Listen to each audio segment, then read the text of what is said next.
Hi friends, मैं हूं सोनालाल और आप देख रहे हैं students academy coaching centre. Students academy coaching centre में आप लोग का हार्दिक अभिनंदन और स्वागत है। आज हम इस वीडियो में एक नए टॉपिक पे चर्चा करने वाले हैं जो कि क्लास 10th के लिए है। क्लास 10th यानी कि BSE बोर्ड से जो भी एग्ज़ाम देने वाले हैं 2022 में, उन लोगों के लिए ये रामबाण क्लास होने वाला है। ठीक है, तो इस वीडियो को आप लोग देखना ना भूलें और इस वीडियो को अगर हमारे इस चैनल पे नए हैं तो लाइक, शेयर और सब्सक्राइब ज़रूर कर दें। तो आइए आज हम आगे बढ़ते हैं। ठीक है, तो टॉपिक का नाम है प्रकाश परावर्तन तथा अपवर्तन। ठीक है, इसमें ऑलरेडी हम लोग ऑब्जेक्टिव क्वेश्चन के बारे में डिस्कस कर चुके हैं। आज हम लोग डिस्कस करेंगे सब्जेक्टिव क्वेश्चन के बारे में। ठीक है, तो सब्जेक्टिव क्वेश्चन सबसे पहला क्वेश्चन है क्रांतिक कोण, यानी कि जिसको हम क्रिटिकल एंगल भी कहते हैं। क्रांतिक कोण किसे कहते हैं? तो क्रांतिक कोण होता क्या चीज़ है, चलिए इसको देखते हैं। जब प्रकाश की किरण सघन माध्यम से विरल माध्यम में प्रवेश करती है तब वह अविलंब से पर यानी कि दूर हटती है, अर्थात विरल माध्यम में बना अपवर्तित कोण यानी कि कोण R सघन माध्यम में बने आपतित कोण यानी कि कोण I से बड़ा होता है। यदि विरल माध्यम में बना अपवर्तित कोण एक समकोण के समान हो जाए तो इसके सापेक्ष सघन माध्यम में बना आपतित कोण क्रांतिक कोण कहलाता है। ठीक है, तो आइए आगे बढ़ते हैं नेक्स्ट क्वेश्चन की ओर। नेक्स्ट क्वेश्चन है पेरिस्कोप किसे कहते हैं, इसके क्या उपयोग है? पेरिस्कोप किसे कहते हैं, इसके क्या उपयोग है? तो पेरिस्कोप यह एक यंत्र है जिसके द्वारा हम अपने में छिपी हुई वस्तुओं को देख सकते हैं। सैनिक खाइयों में छिपकर मैदानों पहाड़ों को देख सकते हैं और पनडुब्बियों में बैठे सैनिकों समुद्र तल का पर्यवेक्षण कर सकते हैं। किसी भी धुंध वाले दिन और रक्त फोटोग्राफी भी इसके सहायता से की जा सकती है। पेरिस्कोप समतल दर्पणों की सहायता से बनाए जा सकते हैं जो प्रकाश के परावर्तन सिद्धांत पर कार्य करते हैं। उच्च कोटि के पेरिस्कोप में प्रिज्मों का प्रयोग किया जाता है। ठीक है, आइए अगला क्वेश्चन है समतल दर्पण में बनने वाले प्रतिबिंबों की विशेषताएं लिखिए। समतल दर्पण में बनने वाले प्रतिबिंब की विशेषता लिखने के लिए बोला गया है। तो समतल दर्पण, तो इसका आंसर देख लेते हैं। समतल दर्पण के सामने जितनी दूरी पर कोई वस्तु हो उसका बिंब उतना ही पीछे बनता है। समतल दर्पण में किसी वस्तु के पूरे बिंब को देखने के लिए दर्पण का आकार में उससे आधा होना आवश्यक है। ठीक है, आइए आगे बढ़ते हैं नेक्स्ट क्वेश्चन। समतल दर्पणों के उपयोग को लिखिए। समतल दर्पणों के उपयोग को लिखिए। तो समतल दर्पण के निम्न उपयोग है। पहला उपयोग है बड़े आकार के अवतल दर्पणों का प्रयोग और ऊर्जा के लिए किया जाता है। दूसरा उपयोग है इनका प्रयोग वाहनों के headlights, lamp, search light, torch आदि बनाने में किया जाता है। तीसरा उपयोग जो है शेविंग दर्पणों को बनाने में इनका प्रयोग किया जाता है। चौथा उपयोग जो है दंत चिकित्सक तथा विशेषज्ञ रोगी का परीक्षण करने के लिए इनका उपयोग किया जाता है, यानी कि अवतल दर्पण का उपयोग किया जाता है।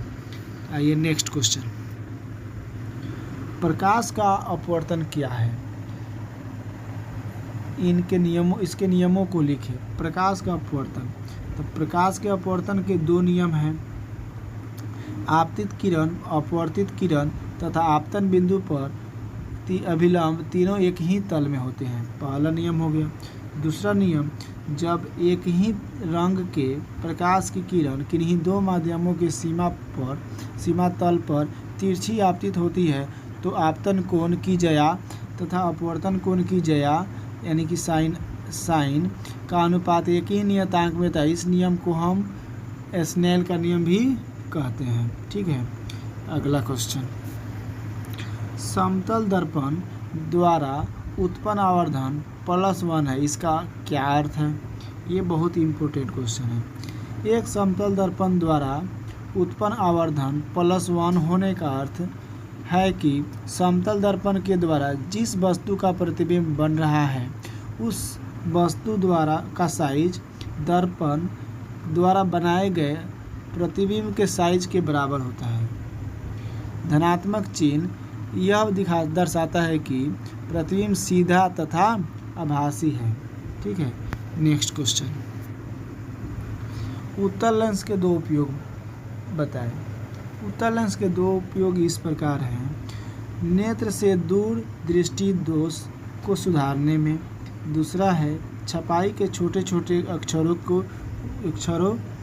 के पढ़ने में होता है। ठीक है, नेक्स्ट क्वेश्चन, प्रकाश का परावर्तन किसे कहते हैं? इसके नियमों को लिखिए। प्रकाश के परावर्तन किसे कहते हैं? इसके नियमों को लिखिए। जब प्रकाश किसी पॉलिश की हुई या चमकदार सतह पर पड़ता है तो यह एक सुनिश्चित दिशा में विस्तारित होता है।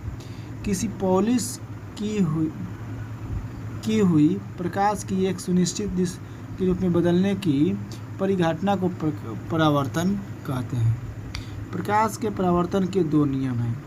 आपतित किरण दर्पण के आपतन बिंदु पर अभिलंब तथा परावर्तित किरण एक ही तल में होते हैं। दूसरा नियम, परावर्तन कोण सदैव आपतन कोण के बराबर होता है। ठीक है, नेक्स्ट क्वेश्चन, दिए गए उत्तल लेंस अवतल लेंस एवं कांच की एक वृत्ताकार है। पट्टिका के सतहों को छुए बिना उनकी पहचान कैसे करेंगे? उत्तल लेंस अवतल लेंस तथा कांच की पट्टिका को मुद्रित अक्षरों के रूप में ऊपर रखकर उठाने से यदि अक्षरों का आकार बढ़ता हुआ दिखाई दे तो वह उत्तल लेंस होगा, और यदि अक्षरों का आकार छोटा दिखाई दे तो वह अवतल लेंस होगा, और यदि अक्षरों का आकार समान रहे तो वह कांच की वृत्ताकार पट्टी होगी। ठीक है, नेक्स्ट क्वेश्चन, हमें वाहनों में उत्तल दर्पण को पृष्ठ दृश्य दर्पणों के रूप में वरीयता क्यों देते हैं? आंसर, उत्तल दर्पण को पृष्ठ दृश्य दर्पण के रूप में इसलिए वरीयता देते हैं क्योंकि वे सदैव सीधा प्रतिबिंब बनाते हैं। इनका दृष्टि क्षेत्र भी बहुत अधिक होता है और क्योंकि ये बाहर की ओर वक्रित होते हैं। ठीक है, नेक्स्ट क्वेश्चन,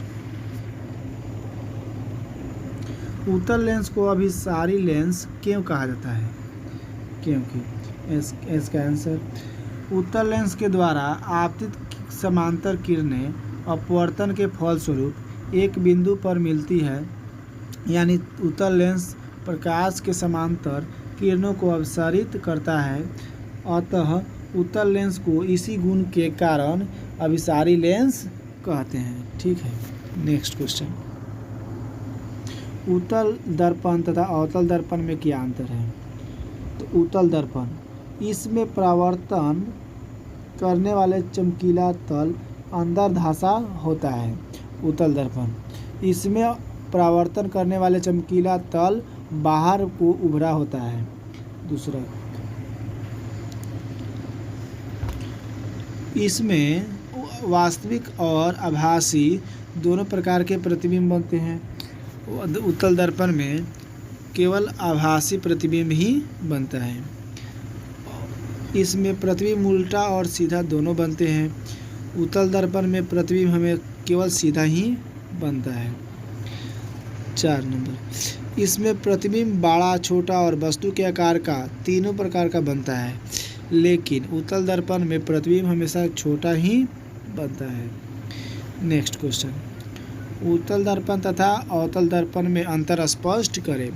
उत्तल लेंस तथा अवतल लेंस। उत्तल लेंस में बीच में से मोटा तथा किनारों से पतला होता है। अवतल लेंस बीच में पतला तथा किनारों से मोटा होता है। 2 में अक्षर बड़े आकार के दिखाई देते हैं और इसमें अक्षर छोटे आकार के दिखाई देते हैं। उत्तल लेंस में प्रकाश की किरणों को एक बिंदु पर केंद्रित करता है, जबकि अवतल लेंस प्रकाश की किरण पुंज को बिखेर देता है। उत्तल लेंस वस्तु का प्रतिबिंब वास्तविक, आभासी तथा उल्टा बनाता है, लेकिन अवतल लेंस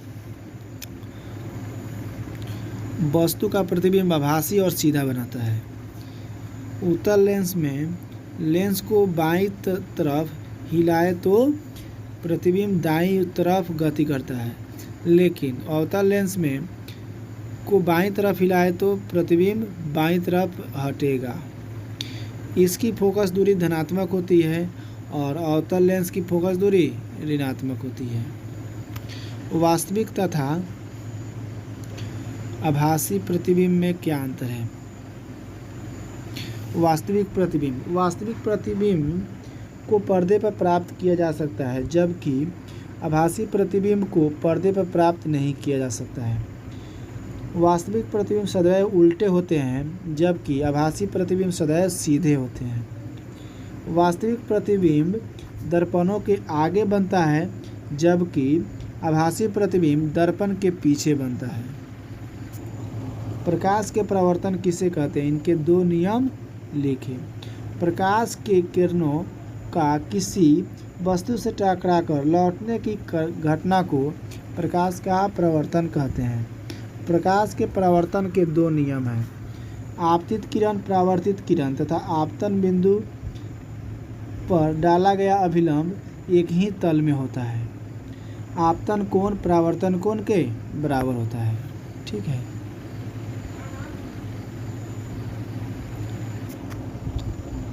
प्रकाश के प्रकीर्णन से आप क्या समझते हैं? जब प्रकाश किसी ऐसे माध्यम से गुजरता है जिसमें धूल तथा अन्य पदार्थों के अत्यंत सूक्ष्म कण होते हैं, तो उसके द्वारा प्रकाश सभी दिशाओं में प्रसारित हो जाता है। इसे प्रकाश का प्रकीर्णन कहते हैं। सूर्य के प्रकाश के प्रकीर्णन के कारण ही आकाश का रंग नीला दिखलाई पड़ता है। ठीक है। अगला क्वेश्चन, प्रकाश के अपवर्तन के नियम को लिखें। प्रकाश के एक माध्यम से दूसरे माध्यम में जाने पर उसकी दिशा में होने वाले परिवर्तन की घटना को प्रकाश का अपवर्तन कहा जाता है। अपवर्तन के नियम, इनके 2 नियम हैं। आपतित किरण, अपवर्तित किरण तथा आपतन बिंदु पर अभिलंब तीनों एक ही तल में होते हैं। प्रकाश की किसी खास रंग के लिए आपतन कोण की जया और अपवर्तन कोण की जया में एक निश्चित अनुपात में होता है, जिसे अपवर्तनांक कहते हैं। इस नियम को स्नेल का नियम भी कहा जाता है। अगला क्वेश्चन, अपवर्तनांक को परिभाषित करें। हीरे का अपवर्तनांक 2.42 है। इस कथन का क्या अभिप्राय है? अपवर्तनांक किसी माध्यम में अपवर्तनांक U की परिभाषा निर्वात में प्रकाश C और इस माध्यम में प्रकाश की चाल C के अनुपात के रूप में दी गई है। हवा में प्रकाश की वेग की अपेक्षा हीरे में प्रकाश का वेग कम होगा, अतः हवा से चलने वाली प्रकाश की किरण हीरा में प्रवेश करने पर अभिलंब की ओर झुक जाएगी। हीरे का अपवर्तनांक हवा में प्रकाश का वेग और बटा हीरे में प्रकाश के वेग के बराबर होता है। इसलिए 2.42 इंटू इक्वल 3 इंटू 10⁸ हवा में प्रकाश की चाल जो होता है 3 × 10⁸ और हीरा का अपवर्तनांक 2.42 दिया है। हीरे में प्रकाश का वेग को हम भी मान लिए। ठीक है। तो इसको आगे बढ़ेंगे तो ये कैलकुलेशन करने के बाद हमारे पास होगा 1.24 इंटू 10⁸ मीटर पर सेकेंड। अगला क्वेश्चन, सामान्य नेत्र 25 सेंटीमीटर से निकट रखी वस्तुओं को सुस्पष्ट क्यों नहीं देख पाते हैं? 25 सेंटीमीटर की दूरी पर रखी वस्तुओं को आँख स्पष्ट रूप से देखता है, लेकिन 25 सेंटीमीटर से कम निकट की रखी वस्तुओं को प्रतिबिंब दृष्टिपटल पर स्पष्ट रूप से नहीं बनता है, अतः मानव वस्तुओं को स्पष्ट नहीं दिखाई पड़ता है। अगला क्वेश्चन, समतल दर्पण में बना प्रतिबिंब साइज और प्रकृति में कैसी होती है? समतल दर्पण द्वारा बना प्रतिबिंब बिंब ऑब्जेक्ट के समान प्रतिबिंब का साइज का होता है। प्रतिबिंब दर्पण के उतना ही पीछे बनता है जितना दूरी पर वस्तु समतल दर्पण के सामने होती है। प्रतिबिंब काल्पनिक प्रतिबिंब होती है। ठीक है, तो आज के लिए बस इतना ही। अगर ये वीडियो आप लोग को अच्छा लगे तो ये वीडियो को क्या करना है, लाइक कर दे। लाइक करने के बाद जो बेल आइकन आएगा लाइक कर दे, उसके बाद सब्सक्राइब भी कर दे। उसके बाद क्या करना है, अगर नए हैं तो सब्सक्राइब कर दे, और सब्सक्राइब करने के बाद जो बेल आइकन आएगा उसको भी प्रेस कर दे, ताकि हमारे नए वीडियो का नोटिफिकेशन आपके पास टाइम से पहुंचती रहे। तो आज के लिए बस इतना ही। Thank you.